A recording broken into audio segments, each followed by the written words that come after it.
Halo guys, balik lagi sama gue Eleven Garage. Gue sama Bro Aden. Kali ini gue mau ngebahas lagi tentang RR, tentang dua tak yang menolak punah.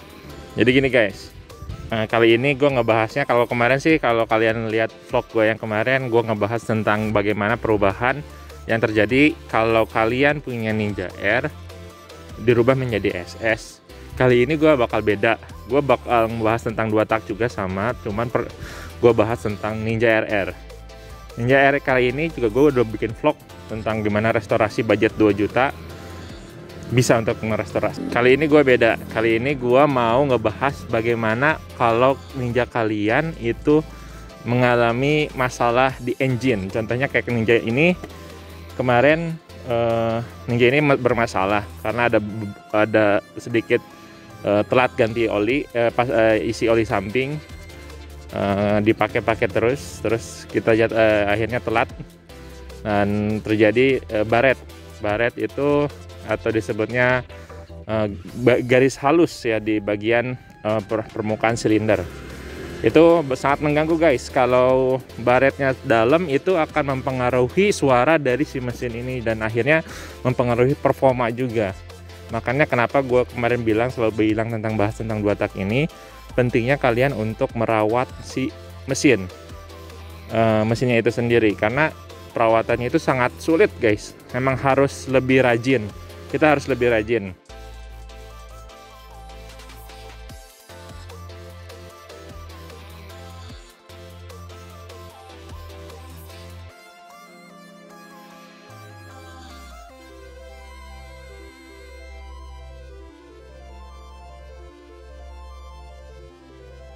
Ya, motor ini juga kemarin ada permasalahan di bagian engine, karena ya itu yang tadi gue bilang, dia telat ganti isi oli samping.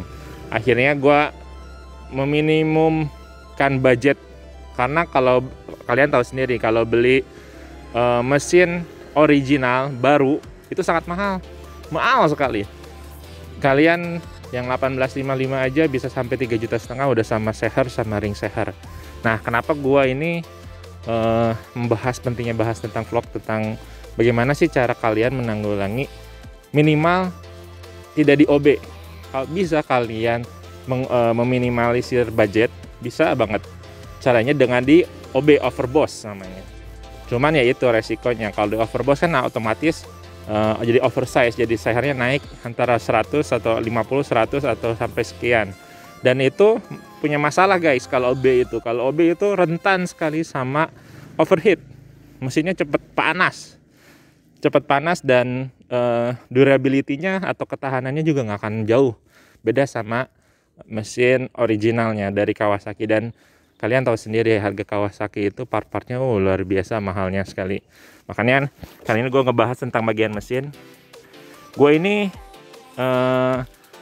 bahas soal gimana sih caranya biar walaupun mesin kalian baret tapi tetap tidak menguras kantong kalian. Gue nggak usah bayar 3,5 juta untuk penggantian blok seher sama ring seher. Gue hanya bayar itu sekitar 1,5 dan pemasangan sekitar 100.000 lah, 100 sampai 200.000 untuk pemasangan engine-nya sendiri. Kalau blok itu ada 4 jenis macam seher tipe A, tipe B, tipe C, tipe D. Kalau kali ini ya itu tergantung dari penggunaan seher, itu tergantung dari kode yang blok kalian pakai. Kalau saat gue cari ini bloknya sudah kode C, akhirnya gue pakai seher juga, pakai kode C. Dan lebih iritnya lagi, gue beli 1,5 itu udah sama seher sama ring seher, tinggal plug and play aja. Dan akhirnya karena barang second juga itu biasanya sudah baret juga. Nah, makanya tips dari gua saat ini gua pakai yang 1855 dan harga 1,5. Triknya adalah usahakan baretnya itu tidak vertikal. Usahakan sekali baretnya itu tidak vertikal. Kalau misalkan vertikal, itu kemungkinan berapa mili vertikal, atau kita sebut cacat vertikal. Bahayanya itu kalau misalkan si cacat vertikal itu kena si ring seher dan akhirnya membuat si blok atau si diameter silinder itu akan tergerus oleh atau termakan oleh ring seher. Nah, makanya pentingnya banget kalau kalian beli silinder blok atau boring second, itu pastikan cacatnya tidak vertikal. Walaupun horizontal lurus tapi kecil nggak apa-apa, nggak jadi masalah, itu masih bisa kalian pakai. Cuman ya pasti efeknya kalau sudah ada baret itu pasti suara engine-nya juga akan mempengaruhi. Ini untungnya gua dapat 1,5 ini ada cacat, tapi cacatnya tipis sekali. Ya akhirnya gua pasang. Sekarang kondisi engine-nya enak tuh. Tips yang gua kali ini gua bakal ngasih taunya tips, tapi kalian tidak perlu harus mengeluarkan kerugian lagi, atau minimal engine kalian itu tidak terlalu berisik. Nah, langkah kedua kalau kalian yang harus kalian ketahui dari kalian beli blok second itu, tidak blok itu bekas overheat. Bahayanya overheat itu dia akan melenting di bagian silindernya dan akhirnya membuat si cekungan si rumah silinder itu akan memuai dan akhirnya akan loss kompresi. Dan cirinya untuk mengetahui blok Anda itu, blok yang second kalian mau beli itu tidak bekas overheat, lihat blok boringnya atau bloknya. Itu biasanya kalau bekas overheat, boringnya itu warnanya kuning, mateng kalau orang sebut bilang, karena dia dulunya bekas panas dan akhirnya membuat si boring itu menjadi kuning. Biasanya seperti itu. Jika itu sudah dicat atau dicat ulang sama si penjualnya, itu bisa kalian ketahui di jalur pembuangan air atau radiator coolant atau radiator biasa. Biasanya kalau bekas overheat dia ada kerak-kerak nempel dan susah hilang di bagian pembuangan atau jalur radiatornya. Kalau sudah berkerak pasti nanti di jalur pembuangannya radiator itu, kalau dia pakai coolant, warna hijau coolant itu akan berkerak menyatu. Nah, itu biasanya paling kalian mudah dilihat dari jalur pipa pembuangan radiator. Itu tips kedua. Dan yang ketiga, pastikan dia, kalau mau kalian original, harus pastikan dia tidak di-porting. Ya, itu tergantung ya kesukaan kalian. Kalau kalian emang suka tetap setnya tidak bekas OB, cuman kalian suka porting, ya silahkan. Tapi kan originalitasnya sudah berkurang kalau porting itu, karena dia harus dipapas ya. Kalian juga sudah mengetahui latik porting. Satu lagi yang harus kalian ketahui adalah kalau kalian beli boring second, pastikan juga sehernya. Kalau saran gua, segimanapun kondisi boring atau blok, itu usahakan sehernya itu tetap original. Kalian harus pakai original.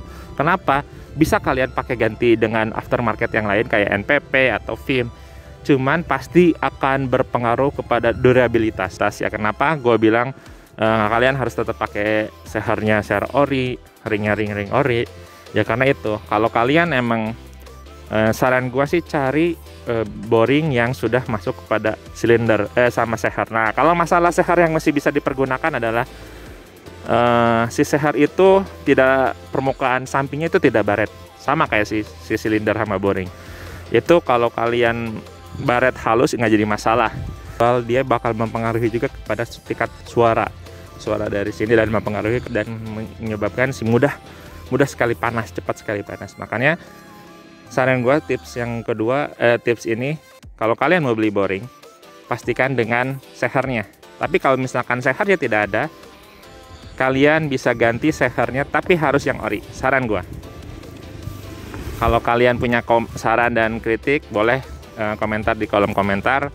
Bang, misalkan gua budgetnya buat beli seher ori mahal, karena seher ori itu kalau nggak salah di pasaran hampir 550.000, sudah termasuk ring. Itu mau kode A, kode B, kode C, kode D. Ya, itu saran gua. Kalau NPP kan aftermarket itu sekitar 150 ribuan. Ya, itu aja saran dari gua dari Bro Aden dari Elephant Garage. Kalau kalian punya komen atau kalian mau menanyakan perihal Ninja RR, gimana sih cara menanggulangi Ninja RR, boleh komen aja. Kalau kalian punya cerita juga boleh ketik aja di kolom komentar, gua akan masih balesin. Satu lagi tips buat kalian pengguna 2 tak, gunakan oli samping yang memang terbaik. itu bisa mempengaruhi ketahanan kalian menggunakan si motor kalian. Apapun itu brand motornya, mau Honda, Yamaha, Kawasaki, Suzuki, khususnya untuk 2 tak, perhatikan oli sampingnya. Gunakan oli samping yang berkualitas. Tentunya juga kalian harus rajin-rajin merawat motor kalian, karena pengguna 2 tak harus lebih apik soal perawatannya. Oke, gitu aja, sekian vlog dari gua Bro Aden dari Elvan Garage. Thank you. Jangan lupa subscribe, like, comment, and share. Kalau ini bermanfaat, silahkan like. Jika ini tidak bermanfaat, silahkan dislike. Itu keputusan dari kalian. Oke, thank you. Semangat.